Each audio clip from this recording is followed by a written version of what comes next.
के ठीक पहले लोकसभा चुनाव की राजनीति में एक खास फैक्टर की काफी चर्चा हो रही है। इसे एम फैक्टर कहा जा रहा है। देखिए आखिर क्या है ये एम फैक्टर, जिसने सत्ता पक्ष से लेकर विपक्ष तक के नेताओं की रणनीति में अपनी जगह बना रखी है।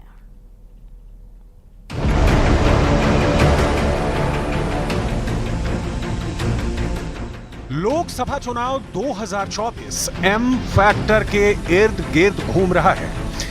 एम बोले तो मंदिर, मुसलमान, मंगलसूत्र और मुगल। सातवें और आखिरी चरण से पहले एक और शब्द ट्रेंड कर रहा है। यह शब्द भी एम से आता है, मुझे।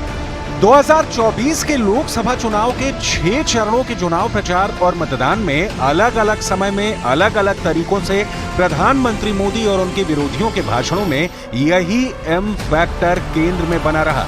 लोकसभा चुनाव की शुरुआत से ही एम फैक्टर हावी हो गया। अब 22 जनवरी 2024 को अयोध्या में श्री राम जन्मभूमि पर बने मंदिर की प्राण प्रतिष्ठा कार्यक्रम में प्रधानमंत्री मोदी शामिल हुए और विपक्ष के नेताओं के निमंत्रण को स्वीकार नहीं किया।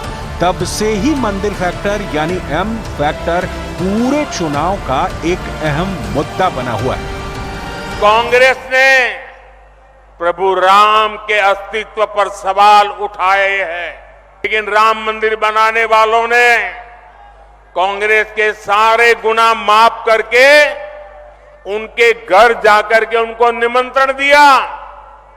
लेकिन इनका दिमाग कैसा है पता नहीं, घर जाकर के निमंत्रण दिया गया था, प्रभु राम के प्राण प्रतिष्ठा का अवसर था, उन्होंने उसका भी बहिष्कार कर दिया।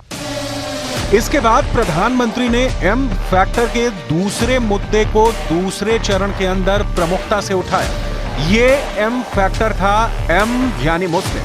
बीजेपी के नेताओं ने कांग्रेस पार्टी और उनके गठबंधन पर आरोप लगाया कि ओबीसी, एससी और एसटी का आरक्षण छीनकर मुसलमानों को दे दिया जाएगा। शाहजादा खुद बोल रहे हैं कि वो मुसलमानों को आरक्षण देंगे। यानी इन लोगों में 3 बुराइयां साफ है। पूरी तरह 100% ये कम्युनल है। दूसरा, ये घोर जातिवादी है। और तीसरा, ये घोर परिवारवादी है। ये तीनों बुराइयों से भरे हुए हैं। वोटिंग का तीसरा चरण आते आते प्रधानमंत्री मोदी ने राहुल गांधी के एक बयान को मुद्दा बना लिया और तब से एम फैक्टर का तीसरा शब्द यानी मंगलसूत्र राजनीति में ट्रेंड करने लगा। प्रधानमंत्री मोदी ने कहा कि कांग्रेस पार्टी के गठबंधन की सरकार आई तो महिलाओं के मंगलसूत्र को भी छीन लिया जाएगा।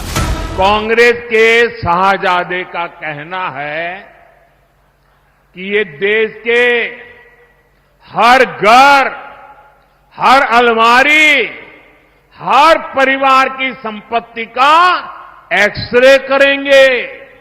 हमारी बहनें मंगलसूत्र पहनती हैं। कांग्रेस ये सब आपसे छीनकर वो कहते हैं हम इक्वली डिस्ट्रीब्यूट कर देंगे।